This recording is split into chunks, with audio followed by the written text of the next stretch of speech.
Estamos no esboço da lição da Escola Sabatina e já estamos na lição número 10, no contexto da lição que fala sobre o discipulado. E o título da lição desta semana é Fazendo Discípulos de Todas as Nações. E para comentar esta lição está conosco o pastor Emílio Abdala, quem é diretor de Missão Global e Evangelismo da União Central Brasileira. Bem-vindo, pastor. Obrigado. Também está conosco o pastor Everon Donato, que nos está acompanhando esta jornada de gravações, e ele é o diretor de Ministério Pessoal e também coordena as ações do discipulado em nossa divisão. Bem-vindo. Obrigado, pastor. Uma alegria estar aqui. Vamos fazer uma oração para que Deus abençoe esse momento especial e que nos guie no estudo da lição desta semana. Querido Pai, muito obrigado, Senhor, por esse momento especial que vamos a ter. Abençoe o estudo de Tua Palavra, especificamente em relação a esse tema da grande comissão. No nome de Jesus, amém.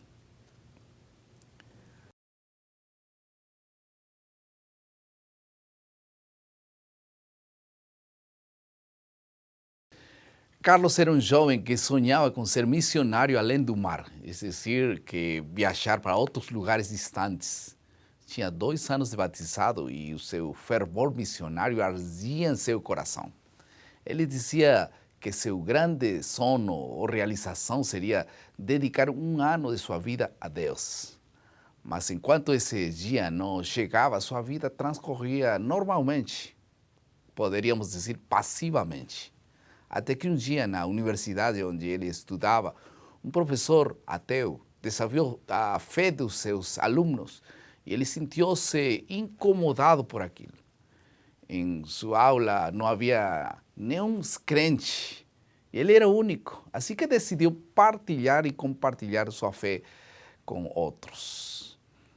No início desse processo evangelizador teve muitos problemas, muita rejeição, mas no final veio a recompensa. 16 colegas foram batizados. Posteriormente foi a estudar teologia e hoje é um pastor longe de sua terra, como ele sonhava.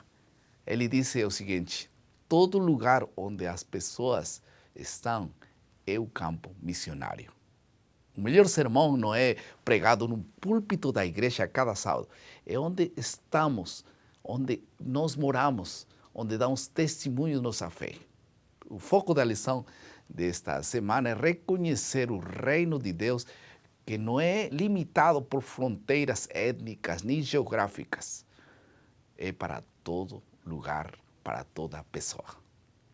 Vamos a passar agora à segunda parte do nosso esboço, que é a compreensão.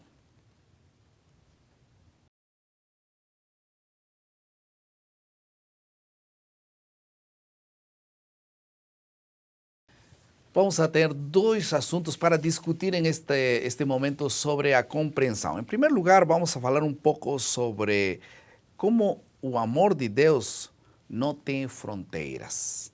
Em segundo lugar, nós vamos falar um pouco sobre a grande comissão. Esses 2 assuntos fundamentais que escolhemos para comentar nesta lição. Então, vamos começar com a primeira. Por que Deus escolhe um povo? Por que Deus que tem que elegir uma nação para como exclusividade? Será que está desprezando as outras? Qual é a razão de chamar um povo? Deus precisa de alguém que o represente. E na Bíblia nós encontramos Deus trabalhando através de seres humanos. E entre esses seres humanos, Deus escolheu um povo que pudesse ser o representante do seu caráter, que pudesse representar diante das outras nações quem é Deus. Quando vamos, por exemplo, a Gênesis capítulo 12, verso 1, nós vemos esse chamado, nós poderíamos até dizer que Gênesis 12, 1 é a grande comissão do Velho Testamento. Quando Deus comissiona a Abraão para sair da sua terra e da sua parentela, e diz assim: o Senhor disse a Abraão: sai da tua terra, da tua parentela e da casa de teu pai e vai para a terra que te mostrarei. Aqui é uma comissão dada para Abraão e diz assim: de ti farei uma grande nação e te abençoarei e te engrandecerei o nome, se tu uma bênção. Através de Abraão, Deus iria abençoar os outros povos da terra. Ele cresceria, se multiplicaria e Deus iria abençoar os outros povos da terra. Nós observamos que depois essa promessa se repete para Isaac, essa promessa se repete para Jacó e, finalmente, o povo de Israel é esse representante de Deus. No Velho Testamento, nós vemos então aí que a missão de Deus para o seu povo é uma missão centrípeta, ou seja, Israel é o centro e os povos da terra vão ver em Israel o caráter de Deus, a maneira como Deus protege, como Deus cuida, como Deus abençoa.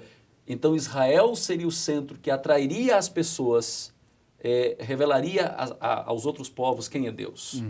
Veja o propósito universal, o interesse universal de Deus de alcançar todas as famílias da terra.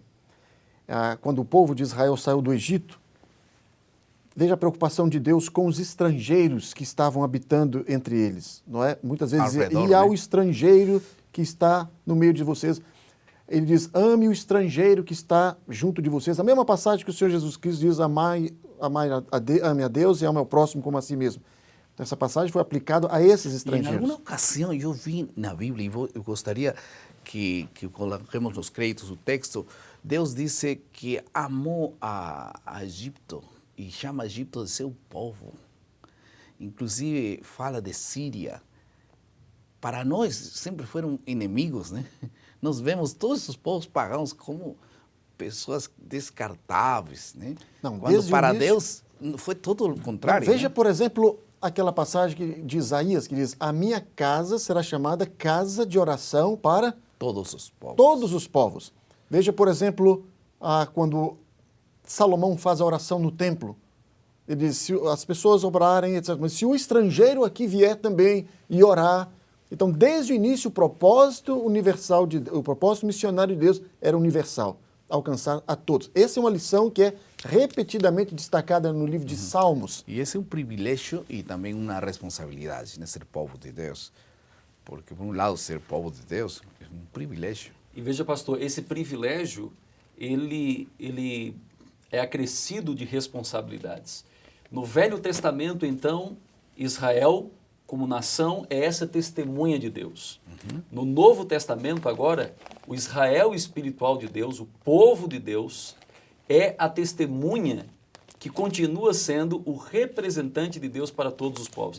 A missão agora, ela no Novo Testamento, é uma missão centrífuga, ou seja, o povo deve sair para levar a mensagem aos outros povos. No Velho Testamento os povos vêm a Jerusalém. No Novo Testamento de Jerusalém eles saem para os confins da terra. E aí começou a grande comissão, Mateus 28, 18 ao 20, já fala diretamente desse assunto, não? Saindo, ide.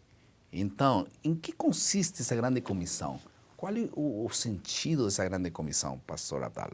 A comissão, ela deveria alcançar não apenas a geografia, mas alcançar a demografia também. Então, nós temos que ver não apenas o aspecto territorial, mas a grande comissão envolve alcançar povos, nações, tribos, línguas. Agora, como igreja, hoje, nós temos que ser como Filipe. Nós temos que atravessar barreiras, ir ao território de Samaria e plantar a mensagem de Cristo em lugares onde antes não haviam conhecido. Eu mencionei em um estudo anterior 3 barreiras que a igreja deveria cruzar para cumprimento da grande comissão. Eu gostaria de acrescentar agora 3 novas barreiras que a igreja precisa transpor para cumprir a grande comissão. Então, a primeira barreira é essa que está no livro de Atos, no capítulo 1, verso 8, muito conhecido por nós. O Senhor Jesus fala aqui, recebereis poder ao descer sobre vós o Espírito Santo e sereis minhas testemunhas, tanto em Jerusalém quanto em toda a Judéia, Samaria e aos confins da terra. Então, essa primeira barreira que a igreja precisa transpor é a barreira geográfica. Temos que alcançar a nossa Judéia, a nossa Samaria, aos confins da terra. Quando o Senhor Jesus Cristo contou aquela parábola do banquete, ele destacou no convite que foi feito a vários locais. Você tem ali o local do banquete, depois ele disse, olha, muitos não querem ir, ok, então vá às ruas, traga essas pessoas. Ele disse, Senhor, fizemos ainda muito espaço, então vá aos becos, vá aos confins da terra. Então, hoje nós temos que anexar as diversas porções da vinha na obra de Deus. Então, a barreira geográfica. A outra barreira importante, que é a barreira comunitária. Muitas vezes, como igreja, nós somos centrados em nós mesmos. Nós temos uma visão introspectiva da igreja. É como, por exemplo, no caso daqueles discípulos que estavam lá no Monte da Transfiguração, e um deles, Pedro disse, Senhor, bom é ficar aqui. Bom é estarmos aqui. O que ele não tinha percepção é que ali embaixo havia uma comunidade a ser alcançada.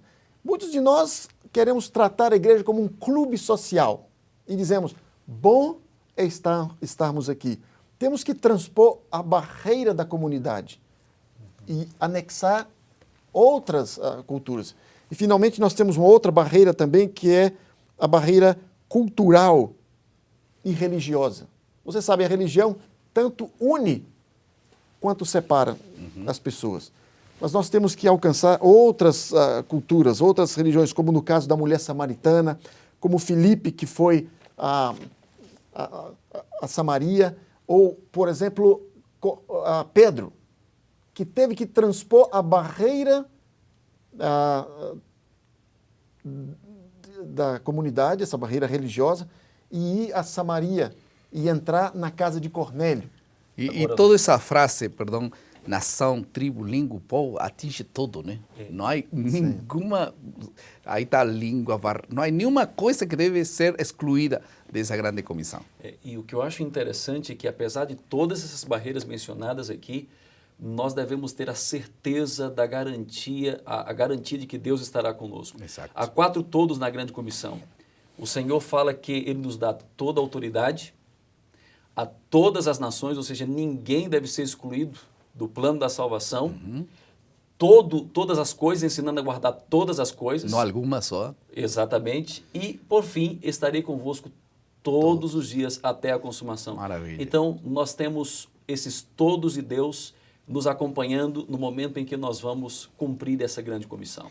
E Deus vai nos dar essa vitória. A igreja tem presença em 209 países. Ainda faltam alguns para completar. Mas temos bairros, temos cidades, temos ainda vizinhanças aí onde estamos que não chegou, nunca ouviram do Evangelho de Deus. Aí está nosso desafio. Vamos passar à terceira parte do nosso esboço, que é a aplicação.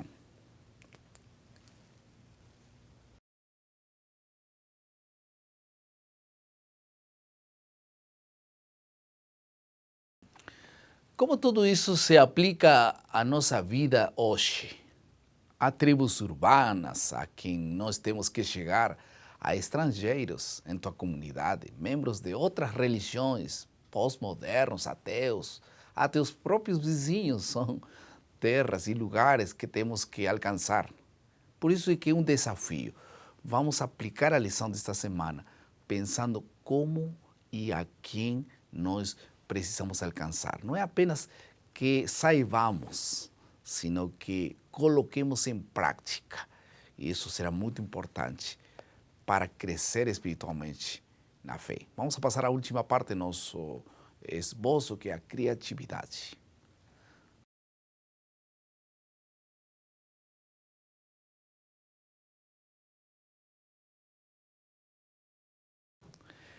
Deus nos ha chamado para cumprir uma missão. Não precisa viajar para a Coreia do Norte ou algum outro país. Deus tem um campo missionário perto de ti. Ali, em teu bairro, há pessoas que nunca ouviram a mensagem de salvação. O propósito do verdadeiro cristão é fazer o bem, não apenas aos da própria família e amigos, mas a todos os que entram em contato contigo, em sua esfera de influência. Ali é que Deus te e quer te usar a cada dia, a cada semana. Eu quero fazer uma oração para que você possa reconhecer quem são aquelas pessoas a quem você vai influir, não apenas com seu testemunho, mas com sua palavra. E intencionalmente tenhamos vocação de salvar essas pessoas. Deus possa abençoar esta decisão Você, sua dupla, sua família, seu pequeno grupo, sua unidade de ação, sua igreja, todos preocupados por o entorno onde nós estamos. Vamos orar. Querido Pai, muito obrigado por tua palavra. Abençoe, Senhor, esta decisão de poder nos preocupar muito mais do que estamos nos preocupando por essas pessoas que estão ao nosso alrededor. E orar para que o Evangelho chegue a todo lugar, conforme a tua grande comissão. No nome de Jesus. Amém.